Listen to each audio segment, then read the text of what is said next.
Hi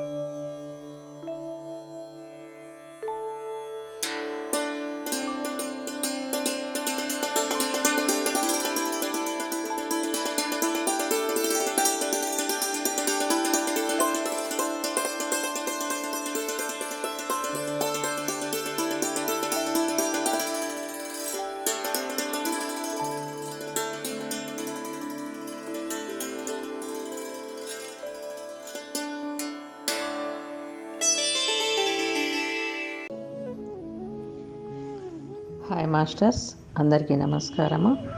మనము జీవిత ధ్యేయం book నుంచి రోజు కొద్దిగా తెలుసుకుంటున్నాం కదా. ఈరోజు మరి కొద్దిగా తెలుసుకుందాం.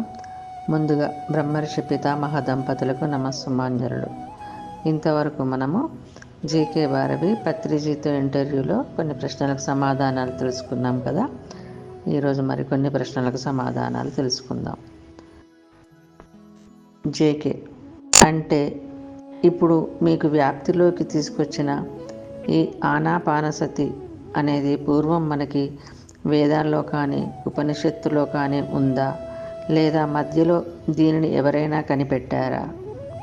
పత్రిజీ: ఇది అనాదిగా వస్తున్న సత్యం, అనంతంగా ఉన్న సత్యం.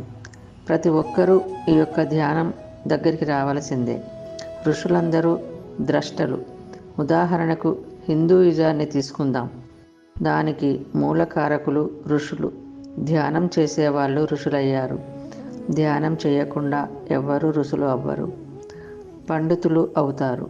గ్రంథాలు చదివి పండితులు అయినట్లు ధ్యానం చేసి ఋషులు అవుతారు. అంతే, అనాదిగా ఉన్నదే ఈ ధ్యానం. ధ్యానం అంటే ఋషి సాంప్రదాయం. జేకే: ఈ ఆనాపానసతి అనేది అసలు బేసిక్గా ఏమిటి? పత్రిజీ: ఆనాపానసతి అంటే ఇది పాలి భాష. పండితులకు ఆ రోజుల్లో సంస్కృత భాష ఎలా ఉందో ఆ రోజుల్లో పామరులకు గల భాష పాలి. పామర జనాన్ని తన దృష్టిలో పెట్టుకుని బుద్ధుడు తన ప్రవచనాలను పాలి భాషలో పెట్టాడు. పండితుల భాషకు దూరంగా, పామరుల భాషకు దగ్గరగా పాలి భాషలో బుద్ధుడు ఉపయోగించిన పదం ఆనాపానసతి. ఆన అంటే ఉచ్ఛ్వాస, అపాన అంటే నిశ్వాస, సతి అంటే కూడుకొని ఉండడం. మన ఉచ్ఛ్వాస నిశ్వాసలతో మనం కూడుకొని ఉండడం అని చెప్పేసి గౌతమ బుద్ధుడు అనాదిగా ఉన్న ప్రక్రియకి మొట్టమొదటిసారి ఆ యొక్క పదజాలం చేకూర్చారు.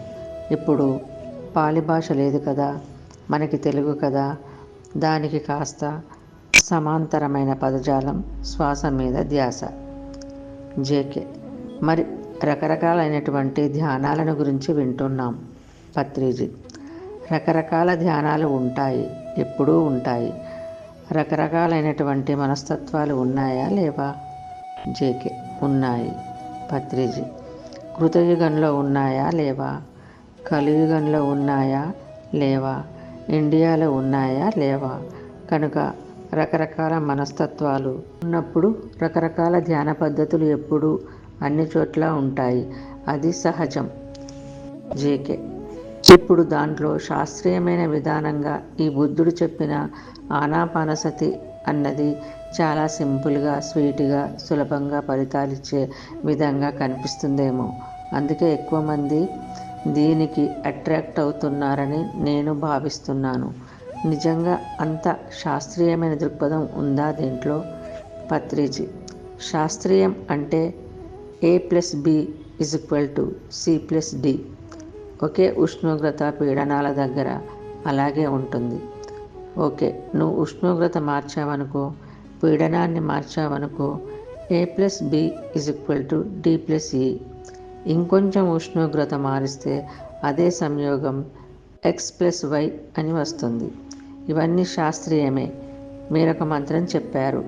ఒక మంత్రం, ఒక ఉపాసన చేస్తే ఫలితం వస్తుందో ఆ ఫలితం వస్తుంది. అది శాస్త్రీయం కాదా? నేను మీకు సేవ చేశాను. సేవ చేస్తే మీరు అన్ని ఊర్లు తిప్పారు. నాకు అది లాభం వచ్చింది. అది శాస్త్రీయం కాదా? ఏ పని చేస్తే ఏ ఫలితం వస్తుందో చెప్పేదే శాస్త్రం. అలాగే బుద్ధుడు చేసింది ఏంటంటే శాస్త్రం వెనుక ఉన్న శాస్త్రం కనుక్కున్నారు. అది ఆయన గొప్పతనం.